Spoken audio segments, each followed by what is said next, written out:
Hello and welcome back to the safe combination tutorial for Ren'Py part 2, and let's just jump straight back into it, shall we?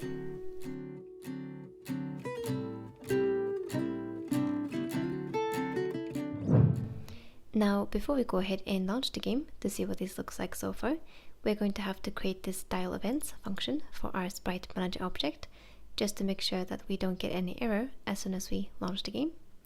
So for that, we're going to create a few empty lines above this screen scene 1, and we're going to create an init Python block. So we're going to say init Python,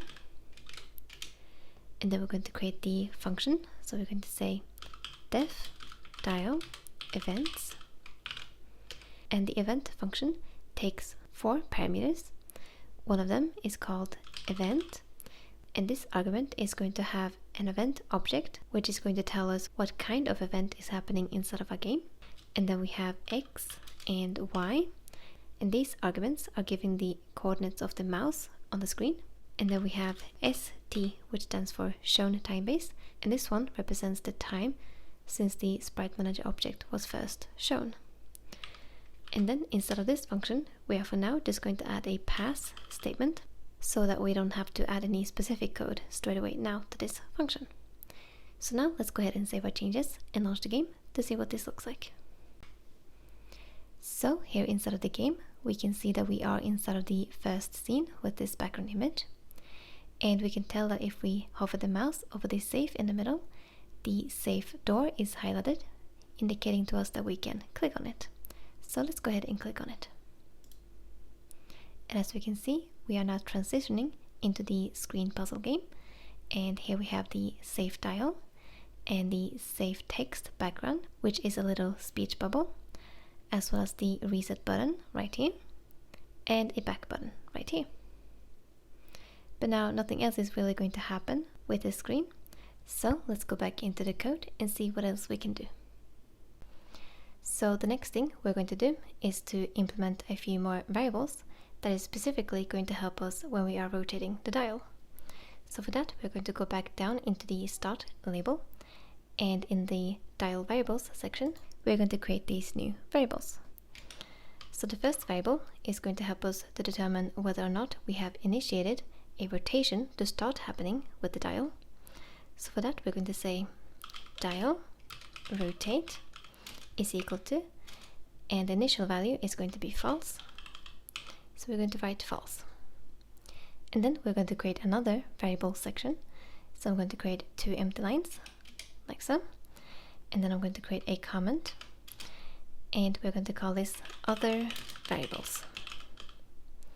So the first variable in this section is going to be one that's going to keep track of the mouse position. And this variable we're going to call old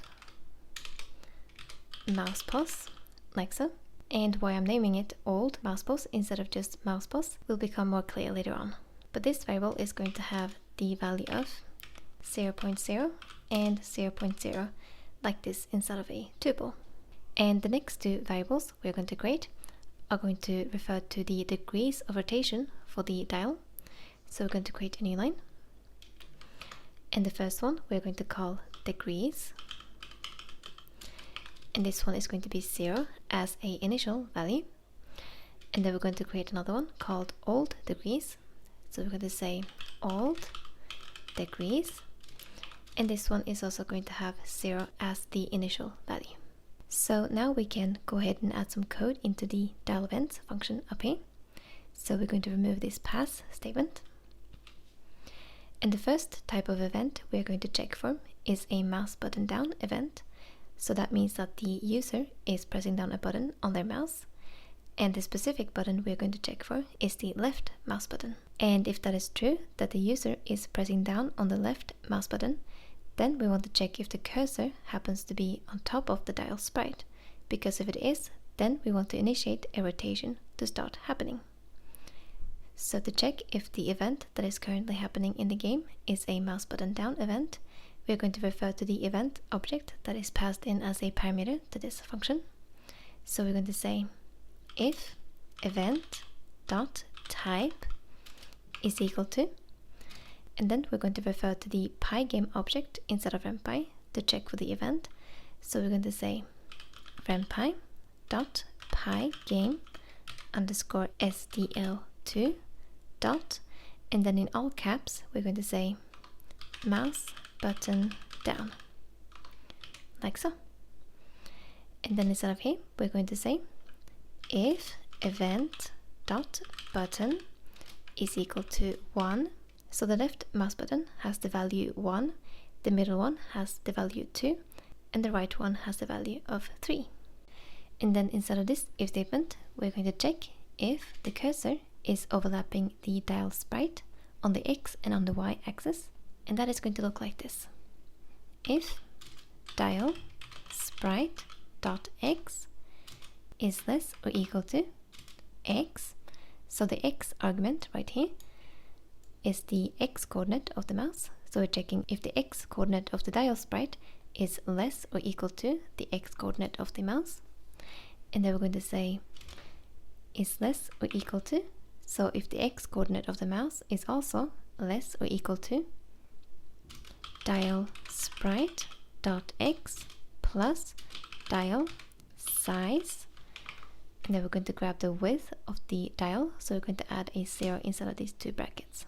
So this whole condition right here is checking if the mouse X coordinate is more or equal to the X coordinate of the dial sprite, but it's also less or equal to the dial sprite's X coordinate plus its width. And if that is true, then that means that the cursor is within the dial sprite's bounding box on the X axis. And then we'll check for the Y axis as well. So we're going to say and dial sprite dot Y is less or equal to Y, and then Y is also less or equal to dial sprite dot Y plus dial size, and then we're going to grab the height, so we're going to add a 1 inside of those two brackets, like so. And now inside of this if statement we are first of all going to set the dial rotate variable to true, as we have initiated a rotation to start happening with the dial. So for that we're going to say dial rotate is equal to true. But since we are now modifying this variable inside of this function, we're going to need to set this variable to a global. So we're going to create a new line under here, and we're going to say global dial rotate, like so. And then we're going to give a value to our old mouse pos variable, which is going to point to the mouse position, and that is so that later on when we start to rotate the dial, we can tell what the distance is between where we clicked on the dial and the new point where we have dragged the mouse to. So we're going to create a new line, and then we're going to say old mouse pos is equal to, and then we're going to add 2 round brackets to create a tuple, and then we're going to give it the value of X and Y, like so. And then as we are changing this variable as well, we need to make it into a global. So I'm going to duplicate this line, and then I'm going to change this to say old mouse pos, like so. And now in order to be able to rotate the dial in the correct direction according to how we are dragging the mouse, we need to determine the angle of the mouse coordinates in relation to the center of the dial. And to do that we're going to use a math function named atan2, and this atan2 function is going to give us the angle in a unit called radians.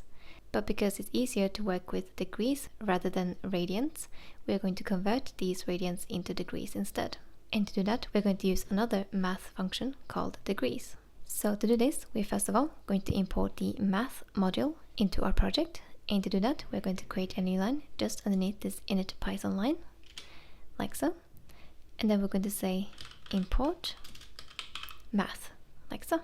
So now we're going to create a new variable that is local to this function, and this variable is going to refer to the atan2 function. So we're going to say angle radians is equal to math.atan2, and the atan2 function, as I said before, is going to calculate the angle in radians, and to do that it needs a y and x value, and the two values we're going to supply are going to be 2 calculations. So first we're going to write 2 round brackets, like so, and then we're going to say dial sprite dot y. So we're starting with the y coordinate first, and then we're going to say plus dial size, and we're going to grab the height of the sprite, so we're going to add a 1 instead of there, and then we're going to divide this by 2, like so. And then outside of those two brackets, we're going to say minus y. So we are subtracting the y coordinate of the mouse from the center point of the dial sprite. So now that we've added the y value, we're also going to add the x value. So we're going to add a comma after this. And then we're going to do the same thing again, but with the x-axis. So we're going to add 2 round brackets.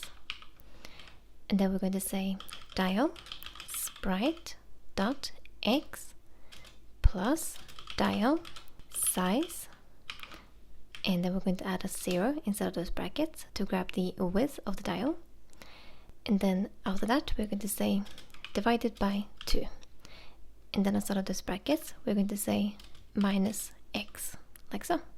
So now that we have the angle in radians, we're going to convert this into degrees instead, and we're going to assign this degrees value to the old degrees variable.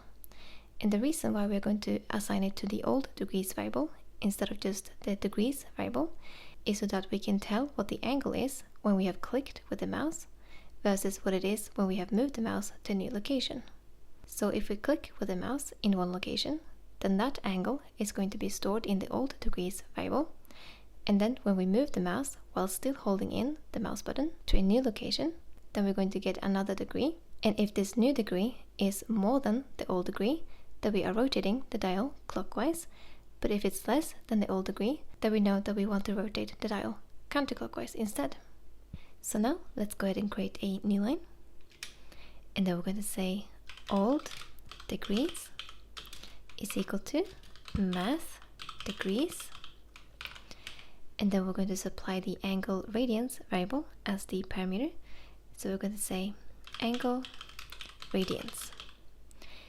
But because the degrees function is going to give us a value in a 180 degree range, and we want it to be in a 360 degree range instead, we're going to say modulus 360, like so. So this is going to make sure that we are getting a 360 degree range instead of 180. So now that we have done that, we also need to make sure that when we are releasing the mouse button, that we are setting the dial rotate variable back to false. And that is because we don't want the dial to keep rotating once we have stopped dragging with the mouse. So for that, we're going to check for a mouse button up event. So we're going to create a new line underneath here, and then we're going to go inwards 3 times in the indentations. So 1, 2, 3, like so. And then we're going to say elif event type is equal to renpy dot pygame underscore SDL2 dot, and then in all caps we're going to say mouse button up, like so. And then instead of this if statement, we are going to again create an if statement that is going to check if this is the left mouse button that we are releasing. So we're going to say if event button is equal to 1, and then we are going to set the dial rotate variable to false. So we're going to say dial rotate is equal to false, like so. And now we should also remember that we need to set this all degrees variable to a global inside of this function. So we can copy this, and then we're going to say underneath here global old degrees, like so. So now we're going to check for another event, which is going to be a mouse motion event, and that is so that we can rotate the dial as we are moving the mouse. But we only want to do this as long as the mouse button is still down. So for that, we're going to check if the dial rotate variable is set to true. So let's go ahead and create a new line underneath here. And then we'll make sure that we are in the same indentation as these other if statements right here.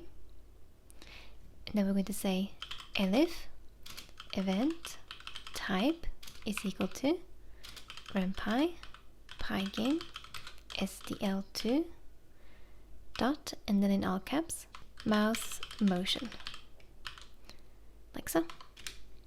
And now we're going to check if the dial rotate variable is set to true. So we're going to say if dial rotate, And then instead of here, we are again going to get the angle of the mouse. So we can go ahead and copy these two lines that we have up here and then paste them here, like so. But this time we want to assign the degrees variable to the amount of degrees that the mouse now has. So we're going to remove this old right here in front of the degrees, like so that it just says degrees. So now we need to calculate the distance between the old mouse coordinates where we first clicked with the mouse on the dial and the new coordinates where we have moved the mouse to. And that is so that we can use that distance in order to rotate the dial. So we're going to create a new line underneath here. And then we're going to create a new variable that we can call rotate amount. And to get the distance between the old coordinate and the new coordinate of the mouse, we're going to use another math function called hypot, and stands for hypotenuse. So for that, we're going to say math.hypot. And this function takes two values that is going to be used in order to calculate the hypotenuse. So for that, we are going to say x minus old mouse pause. And we want to grab the x coordinate of the old mouse pause variable. So we're going to add a 0 inside of those two brackets. And then we're going to add a comma after that to add the second value. And for that, we're going to say y minus old mouse pause. And then we're going to grab the y coordinate from the old mouse pause variable. So we're going to add a 1 instead of that. So now that we have done that, we are also going to create a new attribute for the dial sprite that is going to keep a track of the dial's current rotation. And then depending on which direction we are rotating the dial, we're either going to add or subtract the rotate amount to or from that attribute. So let's go ahead and create this attribute now. So we're going to scroll back down to the start label. And then we can create this new attribute underneath this last line right here. So we're going to say dial sprite dot, and we're going to call this attribute rotate amount, and this is going to be 0 as the initial value. And then we're going to go back up into the init Python block right here, and here we are going to create a new if statement that is going to check if the new degrees of the cursor is more than the old degrees. So we're going to say if degrees is more than old degrees, and if it is, then we know that we are rotating the dial clockwise. So then we're going to say dial sprite dot rotate amount plus equals rotate amount. So we're adding the rotate amount variable's value to the rotate amount attribute of the dial sprite. And this is only if we are rotating the dial clockwise. But if we are rotating it counterclockwise, then we're going to subtract the rotate amount instead. So for that, we're going to create a new line and then go inwards once in the indentations, like so. And then we'll say elif degrees is less than old degrees, and then dial sprite dot rotate amount minus equals to rotate amount, like so. So now that the rotate amount attribute is going to contain the correct rotation of the dial, we're now going to supply this value to a new transform that is going to actually rotate the dial. So we're going to create a few lines, and then we're going to say t is equal to transform, and then we're going to say child is equal to dial image, and zoom is equal to 0.5. And then we're going to supply the rotation to this transform. So we're going to create a new line. And then we're going to say t.rotate is equal to dial.rotate amount, like so. And now we're going to make sure that we are supplying this new transform as a child to the dial sprite. So for that, we are going to create a new line. And then we're going to say dial sprite dot set child, and then we're going to pass the transform as the parameter, like so. So this is how you have to make changes to a sprite containing an image when you want to do something with that image, such as rotating it or scaling it in some way. You will have to create a new transform and do your changes to that transform, and then supply that transform as a child to the sprite. So you can't really change the transform that the sprite already contains, but you have to replace it with a new one instead. So the last things we're going to do for this video is to update the old degrees and the old mouse pose variable to contain the new values, and that is so that every time we have rotated the dial, the old variables are going to be updated to reflect that change. So we're going to create a new line underneath here, and then we're going to say old degrees is equal to, and then we can go ahead and copy paste this math degrees section right here into this, like so. And then we're going to update the old mouse pose as well. So we're going to say old mouse pose is equal to, and then 2 round brackets to create a tuple. And then we're going to supply with the x and y parameters, like so, which contains the x and y coordinates of the mouse. And then we have to redraw the sprite manager as we have made changes to it. So we're going to say dial sprite manager dot redraw, and then we're going to add a 0 instead of that, like so. So this redraw method of a sprite manager object is going to make sure that all the changes that we have made to the sprites instead of the sprite manager is going to be updated so that we can see the changes on the screen. And now we just got to make sure that this is indented correctly. So this whole section right here, from this if statement right here to the dial sprite manager redraw line right here, we're going to indent that once, like so that all of that code is inside of this first if statement right here. And then this t.rotate is equal to dial rotate amount should of course say dial underscore sprite, like so. And then we also need to make sure that we are making the degrees variable into a global. So we're going to create a new line underneath this right here, and we're going to say global degrees, like so. So now we can go ahead and save our changes and then launch the game to see what this looks like. So now let's go ahead and go into the save puzzle. And in here we're going to try to rotate the dial. So as we can see, that does seem to work indeed, as the dial is rotating when we are dragging with the mouse. However, it is offset from its original position right here. And because of that, the collision detection of the mouse and the dial is also a little bit off. So we can, for example, rotate the dial by clicking here and dragging with the mouse. And if we try to do it over here, nothing is really going to happen because the actual collision box is still in the center right here, but the transform inside of this collision box is over here instead. So this is just what a transform does when we want to rotate an image. It adds some extra padding around the actual image in order to rotate it.